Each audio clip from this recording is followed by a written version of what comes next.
Bonsoir à tous. Bonsoir. Ce soir, on va vous raconter notre changement de vie complet qui a duré 2 ans. En fait, en 2015, on habitait à Caen. Lélia avait son entreprise. Moi, j'étais chirurgien à l'hôpital. On avait nos 3 enfants à Caen. Tout allait très bien. On était bien. Et on a décidé d'aller servir les autres, d'aller aider. Donc on a pris une année entière pour réfléchir, pour se former, avec une ONG qui s'appelle Fidesco. Au bout de cette année, on a dit oui pour partir 2 ans. Et Fidesco nous a donné 2 missions. Lélia est partie dans un réseau d'hôpitaux. Il y avait 14 hôpitaux, 30 maternités, 150 dispensaires. Au départ, elle a été responsable des services techniques, photovoltaïques, fabrication, distribution de médicaments. Et dans un second temps, elle a pris la direction de tout le réseau. Moi, je suis parti en tant que chirurgien pour travailler en tant que chirurgien et former des Congolais à la chirurgie dans un hôpital local. Et ils nous envoyaient à Bukavu, dans le Kivu. Alors le Kivu, vous en avez peut-être entendu parler. Si c'est le cas, c'est grâce au docteur Mukwege, le prix Nobel de la paix de cette année, qu'on appelle aussi le réparateur des femmes. Réparateur des femmes parce qu'au Kivu, le viol est une arme de guerre. Peut-être aussi que vous avez entendu la dernière épidémie d'Ebola, ou alors vous avez regardé l'émission du sang dans vos portables. Bref, le Kivu, comme ça fait pas rêver. Et pourtant, c'est une région sublime qui se trouve à l'est de la République démocratique du Congo, dans la région des Grands Lacs, à la frontière avec le Rwanda et le Burundi. C'est une région absolument merveilleuse, où il y a un climat parfait. Il fait 25 degrés toute l'année, donc jamais trop chaud, jamais froid. Il y a des pluies chaque jour, il fait beau tous les jours. Donc en fait, ce sont des centaines de collines verdoyantes qui se jettent dans le lac qui a donné son nom à la région. Là, je vous décris un jardin d'Éden, mais dans le sous-sol de ce jardin, il y a énormément de minerais, et en particulier de l'or et du coltan. Le coltan, c'est le minerai qu'on utilise pour faire nos smartphones et nos tablettes. Alors ça alimente des guerres incessantes, avec des milices armées qui violent, qui pillent, qui tuent. Entre 1998 et 2008, on estime à 5 millions le nombre de personnes décédées des guerres ou de ses conséquences. 5 millions, ça représente 2 fois le nombre de Français qui sont décédés pendant la Première et la Deuxième Guerre mondiale. Alors forcément, quand on a dit qu'on partait au Kivu en famille, les gens nous ont pris pour des fous. Et c'est vrai qu'une mère de famille qui emmène ses 3 enfants là-bas, on peut se dire soit qu'elle est complètement irresponsable, soit au pire qu'elle est suicidaire. Mais pour la première fois, on a décidé de faire autre chose que ce que les gens attendaient de nous. C'est vrai que ça a été compliqué d'annoncer ce départ et de communiquer dessus. On n'a pas pu communiquer parce que c'était une décision qui reposait sur notre foi. Et au travail, ça s'est passé un peu pareil. Les gens nous ont dit « mais t'es complètement malade, tu vas pas lâcher ta boîte, tu vas pas lâcher ta carrière. Si tu veux aider les gens, tu peux les aider ici. Et puis, si tu vas aller bosser 2 ans en Afrique, plus personne ne voudra bosser avec toi quand tu reviendras. » Bon, c'était compliqué de communiquer, mais on a décidé quand même de prendre nos valises et de partir. Pour arriver là-bas, on est passé par le Rwanda et on a passé la frontière entre le Rwanda et le Congo, donc. Et en fait, c'est un petit pont en bois sur une rivière avec nos valises à la main, comme ça. Et on est arrivé dans un univers complètement différent. Tout était, mais complètement différent. Donc il y a 1,6 million d'habitants à Bukavu. Tout le monde est habillé avec des pagnes. C'est hyper coloré, c'est super chouette. Les gens tirent des espèces de charrettes. Les voitures sont complètement déglinguées. Il n'y a pas de route. Donc quand il pleut, c'est la boue partout. Et puis quand il fait beau, c'est de la poussière partout. On a mis nos enfants à l'école. Donc on avait 3 petits blancs dans une école où il y avait 2500 noirs. Donc tout le monde les regardait, tout le monde voulait les toucher, tout le monde était agglutiné autour. Ils étaient tous en uniforme impeccable. Et ils étaient tous rangés bien tous les matins pour la levée du drapeau congolais avec l'hymne national. Et ils étaient sages parce que les maîtres, ils avaient la chicotte. La chicotte, c'est un bâton pour frapper les élèves qui sont en passage. Donc autant vous dire que nos enfants ont été particulièrement sages pendant 2 ans. On s'est installé aussi dans une nouvelle maison. Donc la maison, c'est pas pareil qu'ici. Il n'y a pas d'eau. Donc il faut aller chercher l'eau avec des bidons. Et puis on ne peut pas se doucher, il n'y a pas d'eau chaude. Donc c'est des douches froides. On prend un seau et puis on se lave comme ça. Et pour faire la cuisine, c'est compliqué aussi. On reçoit des amis à dîner, ils amènent un coq vivant. Donc il faut tuer le coq. Donc on tue le coq. Il faut le plumer, il faut le vider, il faut le préparer. Mais pour le préparer, il faut le faire sur un feu. Donc il faut avoir du charbon pour faire le brasero et puis faire cuire le poulet. Puis il faut se dépêcher parce qu'à 18h, comme on n'a pas d'électricité, il fait nuit. Et donc c'est compliqué. Et on se retrouve, voilà, on dîne ensemble. Et puis s'il y a des restes, on ne les met pas au frigo. Il n'y a pas de frigo. Et puis si jamais on a un reste et on ne peut pas le réchauffer 2 minutes au micro-ondes, il n'y a pas de micro-ondes non plus. Et donc on a changé notre regard sur notre quotidien et puis sur les autres aussi. Oui, notre regard sur les autres a changé et aussi le regard que les autres portaient sur nous. Prenons par exemple les canons de beauté féminins. En France, c'est évident, tout nous le renvoie, une belle femme, c'est une femme mince. Au Congo, c'est pas du tout ça. Une belle femme, elle est ronde, voire très ronde. Et c'est comme ça que mes amies, quand elles voulaient me faire plaisir, elles me disaient pas « Lélia, t'as bonne mine » ou « Lélia, t'as une jolie robe ». Non, pas du tout. Elles me disaient « Lélia, tu as bien grossi ». Alors évidemment, ça me faisait pas super plaisir. Donc, je leur disais « Non, non, regarde bien, j'ai pas grossi. Si, il faut que tu sois belle, faut que tu prennes encore des kilos. » Bon, je les ai pas fait changer d'avis là-dessus. Mais c'est vrai que, du coup, pendant ces 2 ans, nous avons été complètement libérés du regard que les autres portaient sur nous. Parce qu'en tant qu'étrangers, tout ce qu'on faisait était tellement bizarre que finalement, il n'y avait plus d'attente sur ce qu'on avait à faire ou pas. Et donc, on pouvait se permettre d'être complètement nous-mêmes. Et puis, on s'adapte. Et je vais vous raconter quelques anecdotes pour vous montrer comment on s'adapte.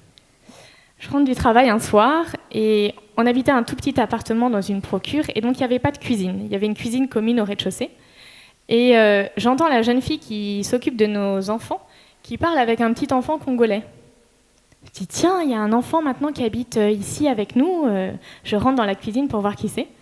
Et je vois mon fils parler à la jeune fille avec un accent congolais à couper au couteau. J'aurais jamais reconnu la voix de mon enfant. Au Congo, pareil, c'est tout à fait normal de marcher dans la rue entre hommes pour se promener. Et donc la première fois qu'un ami d'Étienne a voulu lui prendre la main pour se promener dans la rue, il était là, oulala, mais qu'est-ce qui me fait celui-là, il est bizarre, quoi. Et au bout de 2 ans, il était doigts entrelacés avec ses amis sur le trottoir, ça lui posait plus aucun problème. En fait, voilà, on s'est tellement imprégné de cette culture que on a même été souvent surpris, en voyant notre reflet, de se dire « Ah, mais en fait, je suis blanc ». On va un petit peu parler d'argent. Nous, on est partis pour donner 2 ans. Donc, avant de partir, on a vendu l'appartement, la majorité de nos affaires. On a résilié tout ce qu'on avait, assurance, abonnement, etc., etc. Et on est parti, on n'a pas gagné d'argent. Donc on avait un compte en banque sans aucun mouvement pendant 2 ans. Ça, c'est cool. Là-bas, on avait quand même une indemnité de subsistance en liquide, on avait $300. Et du coup, avec $300 par mois en famille, on compte chaque dollar. Il a fallu qu'on fasse avec. Et alors, en France, quand on a envie d'une paire de baskets, on l'achète pas forcément parce que c'est utile, parce qu'on en a besoin. On peut l'acheter parce qu'on en a juste envie. Et là, si un enfant avait les baskets trouées, on lui disait « c'est bientôt ton anniversaire ». Vivre à Bukavu, c'est aussi faire l'expérience du danger. Il est 17h, je rentre avec mes collaborateurs du travail. Je conduis un Land Cruiser blanc, donc j'ai un de mes collaborateurs à ma droite et 2 derrière. À 17h, on est sur la rue principale de Bukavu, ça grouille de monde. Il y a des vendeurs partout au bord de la route. Et tout le monde se presse de faire ses dernières courses avant la tombée de la nuit à 18h. Tout à coup, sur ma gauche, il y a une énorme explosion. Et ça se met à tirer, à tirer, à tirer. Mes collègues hurlent « Baisse-toi !» Je me mets derrière le volant et je me mets à piloter comme un pilote de Formule 1 pour nous sortir de cette mauvaise passe.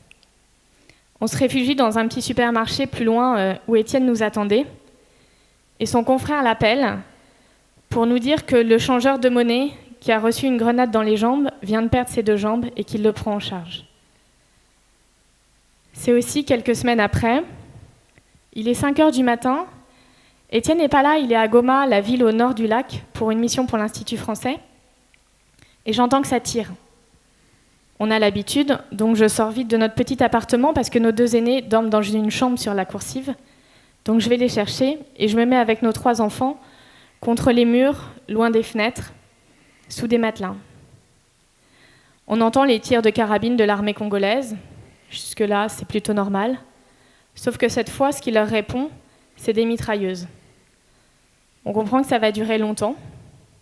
Et puis, après les mitrailleuses, c'est les tirs de mortier, c'est les roquettes. On entend la détonation, ça siffle, et on est absolument incapable de savoir où est-ce que ça va tomber. Si ça va être sur nous, si ça va être sur les voisins. La terre tremble, et ça recommence. Ça va durer 12 heures. Bizarrement, pendant ces 12 heures, j'ai pas eu si peur que ça. Et j'avais l'intime conviction que j'étais au bon endroit, à l'endroit où je devais être en cet instant précis. J'ai pas compris tout de suite pourquoi j'avais cette conviction-là. Je l'ai su quand on est parti, au bout de nos 2 ans de mission.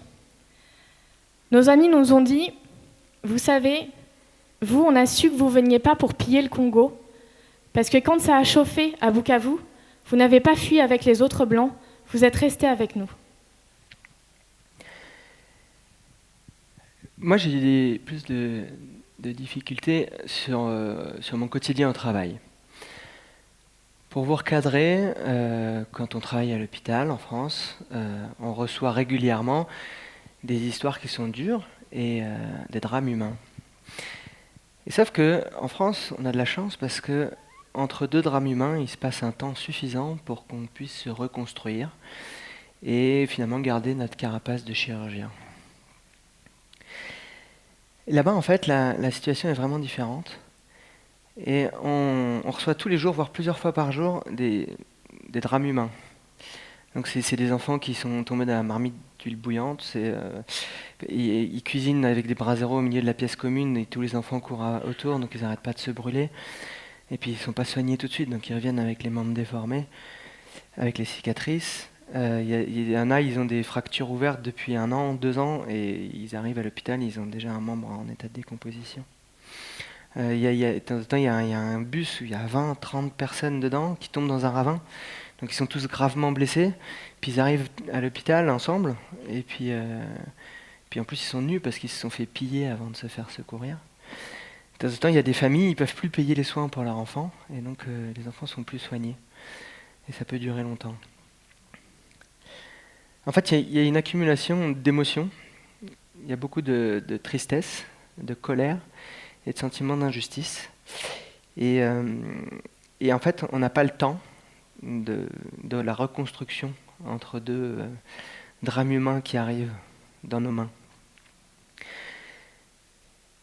Alors du coup, moi, c'est arrivé au bout de mes limites, clairement. Donc j'ai appris à pleurer.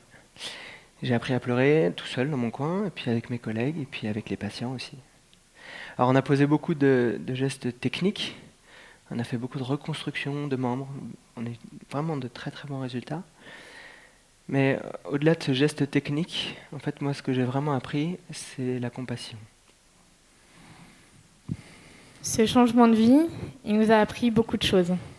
Il y a eu évidemment énormément de rires, de chants, de fêtes, de danses avec nos amis congolais. On a aussi partagé des pleurs. Mais parmi les changements, il y a déjà eu savoir se détacher de ce qu'on croit indispensable.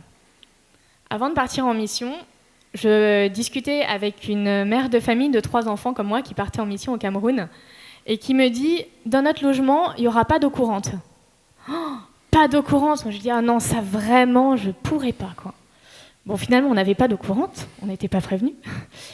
Mais on avait une baignoire de 2700 km² pour se laver le soir. On apprend aussi à lâcher prise.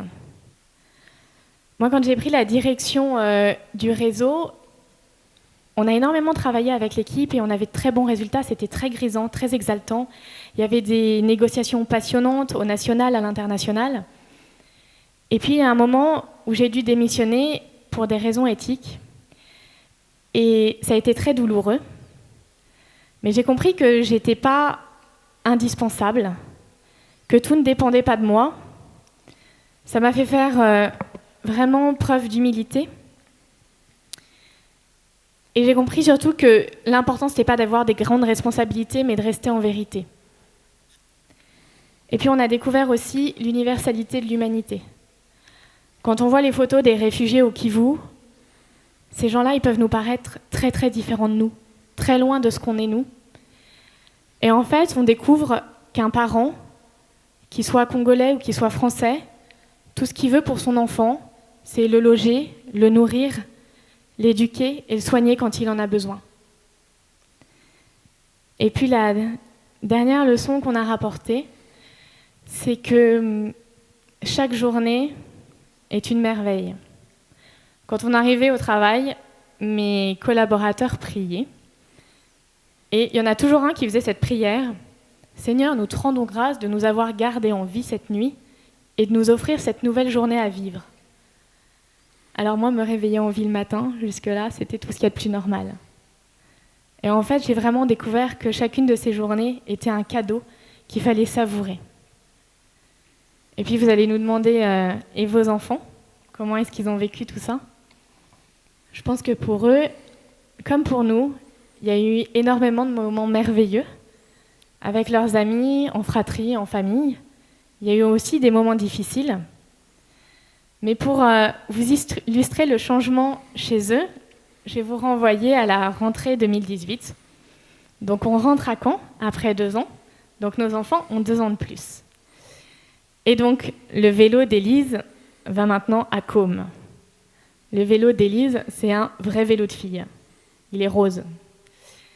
Et donc, Côme arrive à la rentrée pour retrouver ses copains. Et ses copains lui disent « Oh, t'as un vélo de fille !» Et Côme leur répond « Bah en fait, y a des millions d'enfants qui rêvent d'avoir un vélo. Alors on s'en fiche bien qu'il soit rose. » Merci. Et puis, on vous invite à 1 minute de voyage à Bukavu en vidéo.